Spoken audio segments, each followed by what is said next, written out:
Dia, tudo bem com vocês? Espero que sim. Na nossa aula de história de hoje nós iremos falar um pouquinho sobre a divisão político-administrativa do Brasil. Começando, vamos relembrar o nome real do nosso país: República Federativa do Brasil, ok? Hoje o Brasil ele é um país autônomo e independente no que diz respeito à sua estrutura política e à sua estrutura administrativa. Então ele tem as suas próprias leis, ele tem o seu próprio modo de reger a política, de reger as suas formas administrativas. E por que eu falo hoje ele é um país autônomo e independente? Porque nem sempre foi assim. Lembremos-nos que nós éramos uma colônia de Portugal. Quando os portugueses aqui chegaram, eles instauraram uma colônia de Portugal.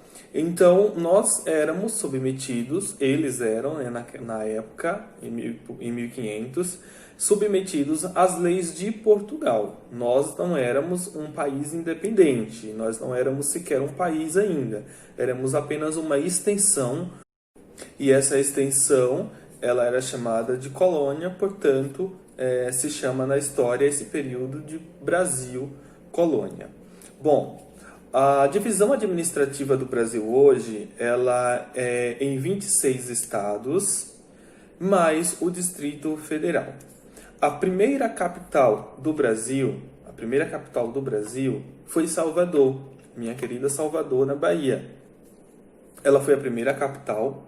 Depois, em 1763, essa capital ela é transferida para o Rio de Janeiro. Então, portanto, nós já temos aí duas capitais. Ela deixa de ser Salvador e passa a ser Rio de Janeiro.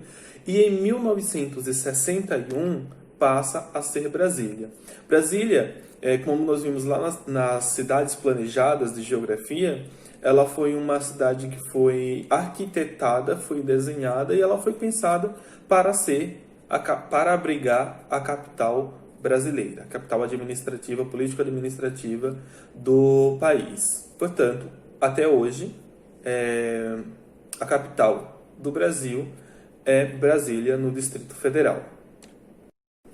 Esses 26 estados e o Distrito Federal, que hoje existem no Brasil, eles estão inseridos no que nós chamamos de divisões regionais ou regiões, também conhecidas como Sul, Sudeste, Norte, Nordeste e Centro-Oeste. No Sul, nós temos apenas 3 estados: Rio Grande do Sul, Santa Catarina e Paraná. No Sudeste, nós temos 4 estados, onde nós estamos localizados. Cidade de Osasco está dentro do estado de São Paulo, que está dentro da região Sudeste.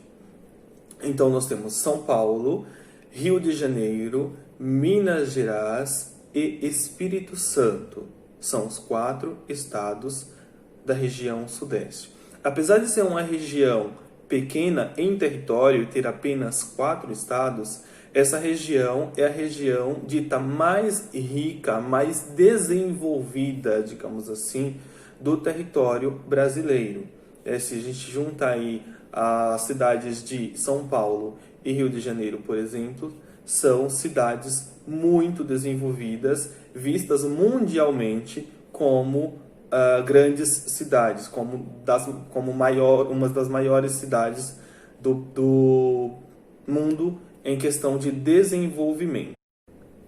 O Centro-Oeste, ele também tem apenas 3 estados: Mato Grosso, Mato Grosso do Sul e Goiás. O Distrito Federal está dentro da região Centro-Oeste também, porque ele está ali no entorno de Goiás. Então, ele está dentro da região Centro-Oeste também. A região Nordeste tem 9 estados. É a maior região em relação a estados, a número de estados. São eles: Bahia, Sergipe, Alagoas, Pernambuco, Paraíba, Rio Grande do Norte, Ceará, Piauí e Maranhão. Todos estes estados pertencem à região Nordeste.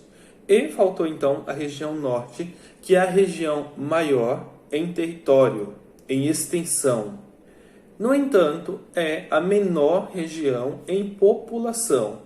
E isso é explicado porque dentro da região Norte está a Amazônia, está a floresta amazônica. Então, nós temos uma grande área coberta por matas, por terras.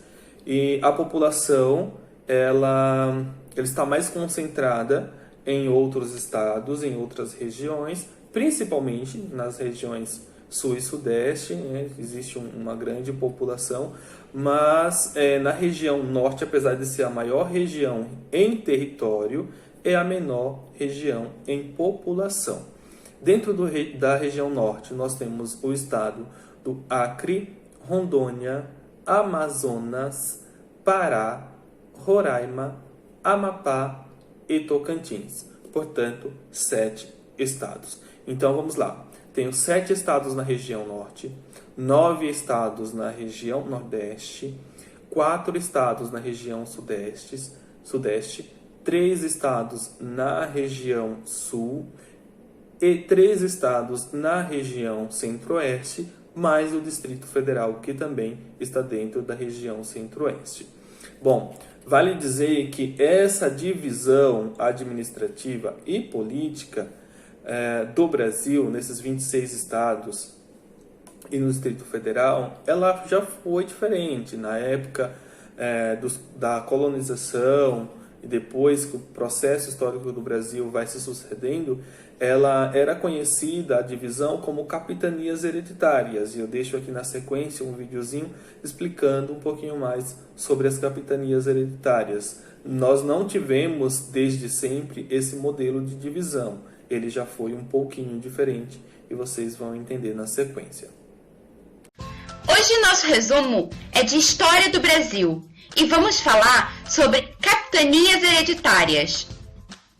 Em 1534, o Brasil foi dividido pelo rei português Dom João III em capitanias hereditárias. As capitanias eram grandes extensões de terras doadas a portugueses, chamados então de capitães donatários, que eram passadas a seus descendentes de forma hereditária.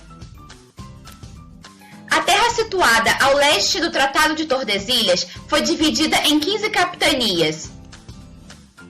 Mas por que dividir em capitanias hereditárias? A primeira causa era a grande extensão territorial do Brasil, o que dificultava sua administração. Soma-se a isso os limitados recursos de Portugal, que encontrava dificuldades financeiras no comércio de especiarias. O sistema já havia sido utilizado pela coroa com sucesso em ilhas do Atlântico, como a ilha de Açores. Haviam 2 documentos que regulavam o sistema. A Carta de Doação, que regulava a doação de terras aos capitães donatários, enquanto a Carta Foral fixava seus direitos e seus deveres. Mas e quais eram esses direitos e esses deveres? Os direitos dos capitães eram o de cobrar impostos dos colonos, escravizar índios para trabalhar nas lavouras, doar terras, chamadas sesmarias, além de explorar os recursos naturais da terra.